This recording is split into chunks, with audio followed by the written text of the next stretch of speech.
When Karen parked her car in my garage without permission, she was convinced she had pulled off the ultimate HOA power play. She claimed it was for emergency property inspections and breezed past my protests with a wave of her clipboard, dismissing my objections like they were beneath her. But Karen didn't realize her overreach was about to trap her in a situation she couldn't back out of. By claiming my space as her own, she had inadvertently set herself up for the ultimate checkmate. The moment I closed the garage door behind her shiny SUV, sealing it inside, her smug confidence began to unravel. Karen strutted onto my property that morning with an air of invincibility, her tailored blazer and glinting sunglasses, a declaration of her self-imposed authority. But as the garage door locked shut, taking her car hostage, I could see the cracks forming in her carefully crafted facade. She had overstepped and now, she was about to face the consequences. I could barely believe what I was seeing. Karen Winters, in her pristine white Lexus adorned with her signature Karen Time license plate, sat parked under my carport, blaring her horn like a woman on a mission. The relentless noise had already derailed my important video call, and now I stood in the rain, umbrella in hand, face to face with the embodiment of suburban entitlement. "Marcus, you need to move your car," she demanded, rolling down her window just enough to avoid the rain. Her tone was as sharp as the angular haircut she flaunted like a badge of authority. "I've been sitting out here getting wet." I blinked, trying to process the absurdity of her words. "I'm sorry, what?" "The street is flooded near my driveway," she said with a dramatic roll of her eyes, as though I were the unreasonable one here. "I didn't want to risk water damage to my car. Your carport was empty, so I assumed you wouldn't mind if I used it temporarily." Her words hit me like a cold splash of rain. I looked over at my car, parked snugly in the garage portion of my property. Sure, the carport was empty for the moment because I'd been unloading groceries earlier, but that didn't make it public parking. "Karen," I said, keeping my voice as steady as possible, "I'm in the middle of an important work call, and this is my property. You can't just park here without asking." Her eyes narrowed, and she gave me a smile that sent shivers down my spine, not from charm, but from sheer condescension. "Marcus, honey, we're neighbors. We're supposed to share. It's just a carport. You wouldn't want to be the difficult neighbor, would you?" I took a deep breath, biting back a dozen unkind responses. "This isn't about being difficult, Karen. This is about respect. I need you to move your car." With an exaggerated sigh, she finally threw her car into reverse and inched out of the carport, muttering something about new residents not understanding how things work. I watched as she drove back to her driveway, her pristine tires splashing through the shallow puddles she had claimed to be so afraid of. I thought that would be the end of it, but with Karen Winters, nothing was ever that simple. The next day, I found a laminated notice taped to my front door. The title read, "Violation of Community Harmony Guidelines," in bold letters, and underneath was a list of supposed infractions. Failure to cooperate with HOA board members during a weather-related emergency. Disruption of community goodwill by denying assistance to a neighbor in need. Potential property devaluation due to unwillingness to collaborate on shared resources. At the bottom, in her unmistakable handwriting, Karen had scrawled, "Let's keep Oak Ridge Estates the wonderful community we all love, Marcus, Karen." I crumpled the notice in my hand, my frustration bubbling just below the surface. This wasn't just petty anymore, it was war. Over the next week, Karen doubled down on her crusade. Every interaction became an opportunity for her to flex her self-appointed HOA authority. She issued fake notices for minor violations like leaving my porch light on during the day. I hadn't. Or not lining my trash bins up perfectly with the curb. I had. Each notice came with a patronizing note. "Marcus, sweetie, you're new here, so I'll let this slide just once." I started documenting everything. Photos, timestamps, copies of her so-called violation notices. I wanted a record of every ridiculous stunt she pulled. If Karen wanted to play HOA sheriff, I was going to be her paper trail. The breaking point came one Saturday afternoon. I was working in my garage when I heard the unmistakable hum of her Lexus engine. I stepped outside just in time to see her car pulling into my driveway again.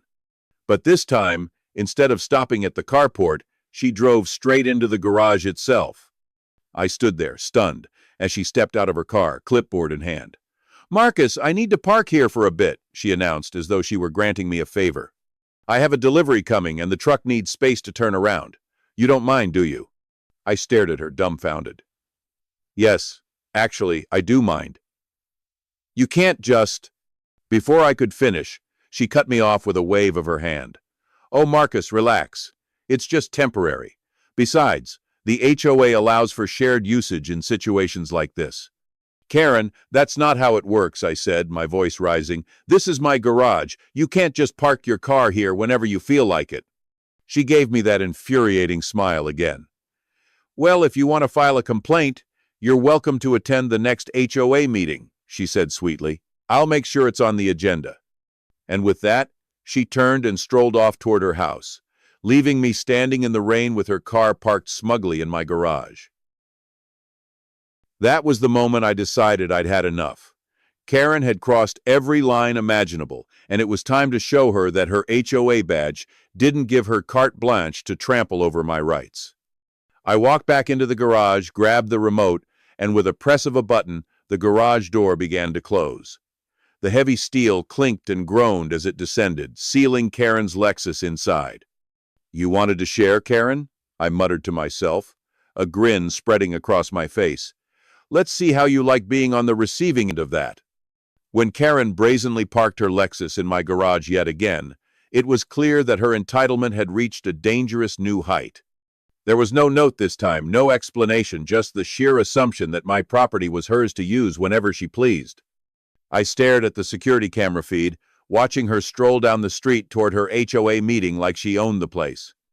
Enough was enough. I acted swiftly. First, I closed the garage door using my app, sealing her car inside. Then, I drove to the hardware store and picked up a heavy-duty padlock and hasp. I wasn't just going to block her access, I was going to make it crystal clear that my property wasn't her personal parking lot. Back home, I installed the lock with deliberate care, ensuring it was both secure and utterly inconvenient for Karen. I snapped a photo of her Lexus trapped inside and sent it to her with a short, pointed message. "Karen, your car is locked inside my garage. We need to discuss boundaries. Please call me when your meeting is over." Hours passed before I heard the inevitable banging on my front door. Karen's voice carried through the walls, sharp and furious. "Marcus, open the garage. I need my car." I took my time walking to the door, letting her frustration simmer. When I finally opened it, she was standing there in full meltdown motor hair, disheveled, her face red, and her clipboard clutched like a lifeline. "This is outrageous," she snapped, stepping closer to me than necessary. "You've locked my vehicle. I have an important appointment and you've made me late." I leaned casually against the doorframe, maintaining my calm demeanor. "Karen, you've crossed a line. Again. You entered my property without permission and parked in my private garage. If anyone should be considering calling the authorities, it's me." She flinched but quickly recovered, her voice shifting into the sugary tone she used when pretending to be reasonable. "Marcus, it was an emergency. My driveway is still being resealed, and I couldn't park on the street because of construction on Maple. You're blowing this way out of proportion." I didn't budge. "Karen, a scheduled driveway resealing is not an emergency. You knew about it in advance and failed to plan accordingly. There are ride-sharing apps, taxis, and even friends you could have asked for help. Instead, you decided to trespass." Her face tightened, and she crossed her arms in defiance. "Neighbors help each other all the time. You're acting like I committed a crime. It's just a garage." I stared her down, my tone firm but even. Neighbors help each other when that help is requested, and agreed upon, not when it's taken without consent. What you did was inappropriate and a violation of my privacy. Before I unlock that garage, I need you to acknowledge that you overstepped." The demand visibly rattled her. Karen prided herself on her ability to control situations, and now, being held accountable, was throwing her off balance. She fidgeted, her face turning an even deeper shade of red. "Fine," she finally hissed through clenched teeth. "I should have asked before using your garage. Now, will you please open it?" It wasn't the heartfelt apology I'd hoped for, but it was probably the best I could expect. I nodded and reached for my phone to activate the garage door. "And one more thing," I said, stopping her before she could march past me.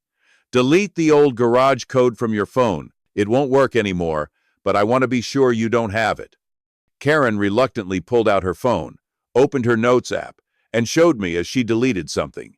Satisfied, I pressed the button to open the garage door. As the door lifted, Karen stormed past me without another word. She climbed into her Lexus, started the engine, and backed out of the garage with far more speed than was safe in a residential neighborhood.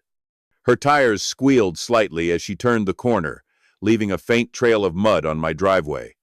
I stood there watching her leave, a mix of frustration and relief washing over me. Surely this would be the end of it. But Karen wasn't done. The next morning, I woke up to find a notice from the HOA taped to my front door. The document claimed that my home office conversion was non-compliant with current codes and needed to be restored to its original garage functionality within 30 days. It was an obvious and vindictive move, a direct retaliation for locking her out. The conversion had been properly permitted by the previous owners, and the HOA had never raised it as an issue during my purchase or in the 3 years I'd lived there. It was clear Karen was using her position to weaponize the HOA against me. I forwarded the notice to my lawyer, who confirmed my suspicions. They can't retroactively enforce a rule against a permitted conversion. This isn't just petty, it's harassment. Let's draft a response. That evening, as I mulled over the situation, I heard a car pull into my driveway. Checking the security feed, I saw Karen's white Lexus pulling into my garage. Again. Watching her walk down the street toward another HOA meeting, a calm determination settled over me. If Karen wanted to play games, I could play too. But I'd make sure to stay firmly within legal boundaries while delivering a lesson she wouldn't forget. I grabbed my tools, locked her car inside once more, and smiled. The battle wasn't over, but this time I was ready. The hasp I installed on the interior of the garage door was solid, secure, and effective, ensuring Karen couldn't open the door regardless of what code she entered. I made sure the installation wouldn't damage the door itself, keeping everything above board. Then I settled down in my living room with a book and a cup of tea, positioning myself by the window where I could watch the street. Karen returned about 2 hours later. "Karen, what can I do for you?" I asked, my tone pleasant but pointed. Her artificial smile was strained. "The garage door seems to be malfunctioning. I need to get my car." I raised an eyebrow. "Your car? In my garage? Again? Without asking? After our conversation yesterday?" Her smile faltered slightly. "I was in a hurry, and you weren't home. I assumed it would be fine since the door was open. It's just for a few hours." "It's not fine, Karen," I replied, my tone firm. "We literally just had this conversation about boundaries and respecting private property. You're trespassing, and you've once again taken something without permission." She rolled her eyes. "Look, I don't have time for this. Just open the garage. The board meeting ran long, and I need to get home." "I've installed a manual lock on the inside of the door," I said calmly. "For security purposes, after unauthorized individuals were entering my garage, I felt it was necessary." Her eyes widened in horror. "You locked my car in your garage? That's illegal. You can't hold my property hostage." "I secured my own property after repeated invasions of privacy," I corrected. "Your unauthorized parking doesn't grant you any rights here. But don't worry, I'll happily open it tomorrow morning at 9 a.m. "Tomorrow morning?" she shrieked, her voice rising in pitch. "That's outrageous! I need my car now!" "And I needed you to respect my property and privacy. But we don't always get what we need, do we?" I kept my voice calm. "You've left me notices, filed complaints, tried to create new HOA rules targeting me, and repeatedly entered my property without permission. Consider this a natural consequence of your actions." She glared at me, her hand shaking as she reached for her phone. "I'll call the police." "Feel free," I said with a shrug. "I have security camera footage of you entering my garage without permission. Documentation of our previous conversation where you acknowledged doing the same thing was inappropriate, and a lawyer on retainer who'll be fascinated to hear about the pattern of harassment you've been engaging in. I'm sure the officers will be very interested in all of that." Karen stared at me, clearly calculating whether I was bluffing. After a tense moment, she lowered the phone. Her lips pressed into a tight line, and she said in a low voice, "This isn't over. The board will hear about this." "I'm sure they will," I replied evenly, "along with my lawyer and possibly the local news if necessary." "I've documented everything," Karenovary noticed, "every text, every security footage clip of you entering my property without permission. If you want to escalate this, I'm prepared." Something in my tone must have conveyed my seriousness because her expression shifted slightly from anger to uncertainty. She huffed, turned on her heel, and stormed off down the street, presumably to call someone for a ride. The next morning, I woke early, anticipating another confrontation. At exactly 9 a.m., I heard a car pull up outside. Looking through the window, I saw not just Karen, but also two other people I recognized from HOA board meetings. Howard Johnson, an older gentleman who had always seemed reasonable, and Diane Miller, a newer resident who had recently joined the board. Karen had brought reinforcements. I took a deep breath, unlocked the interior padlock, and went to open the front door. The group was already approaching, with Karen in the lead, looking grim and determined. "Good morning," I said pleasantly.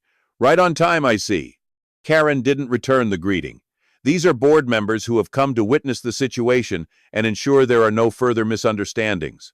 I nodded. "Excellent. More witnesses are always helpful when documenting inappropriate behavior. I've already activated the garage door. Feel free to collect your illegally parked vehicle." The garage door was indeed opening behind them. Howard and Diane looked uncomfortable, glancing between Karen and me, as if trying to gauge what exactly they had been dragged into. Howard stepped forward with an apologetic smile. "Marcus, Karen has shared some concerns about ongoing disputes. Perhaps we could sit down and discuss this like neighbors." "I'm always open to reasonable discussion," I replied. "But just so everyone's clear on what we're discussing, Karen has repeatedly entered my property without permission, used my garage without consent, filed retaliatory complaints when called out on this behavior, and is now attempting to use HOA authority to continue this harassment. I have documentation of all of this, which my lawyer is reviewing." Howard's eyebrows shot up, and he turned to Karen. "You parked in his garage without permission? More than once?" Karen waved a dismissive hand. "It was an emergency situation. He's blowing it out of proportion and retaliating by locking my car in." "Actually," I interjected, "I secured my own property after repeated unauthorized entry. The fact that she once again parked there without permission is her responsibility, not mine." Diane looked troubled. "Karen, you told us he had agreed to let you park there temporarily and then maliciously locked your car inside. That doesn't seem to match what I'm hearing." Karen's face flushed with embarrassment. "I left him a note the first time." "A note is not permission," I pointed out, "and there wasn't even a note this time, just a blatant assumption that my property was available for her use." Howard cleared his throat. "Karen, why don't you get your car? And then perhaps we should continue this discussion at the community center rather than in Marcus's driveway." Karen looked like she wanted to argue, but instead marched to her now accessible vehicle and got in, slamming the door with unnecessary force. As she backed out, she nearly hit Diane, who had to step quickly aside. That afternoon, I returned from a quick grocery run to find Karen's Lexus once again parked in my driveway, not in the garage this time, but blocking access to it completely. This was beyond petty now. This was deliberate harassment. I took photos from multiple angles, documenting the time and date, then called the non-emergency police line to report a vehicle blocking my driveway. While waiting for an officer to arrive, I also called a towing company. Karen had made her move, and now it was time for me to make mine. When the evidence was laid out in the hearing security footage, detailed documentation of Karen's pattern of harassment and accounts from other neighbors' defense unraveled faster than a frayed sweater. The city officials ruled decisively against her, citing repeated trespasses, misuse of HOA power, and retaliatory tactics against community members. Karen was slapped with a $2,500 fine for property violations and harassment, her smug facade replaced by stunned disbelief as the verdict was delivered. Her attempts to intimidate me had officially backfired, cementing her reputation as the neighborhood's ultimate nuisance. She was in such anger and barked it wasn't her all power.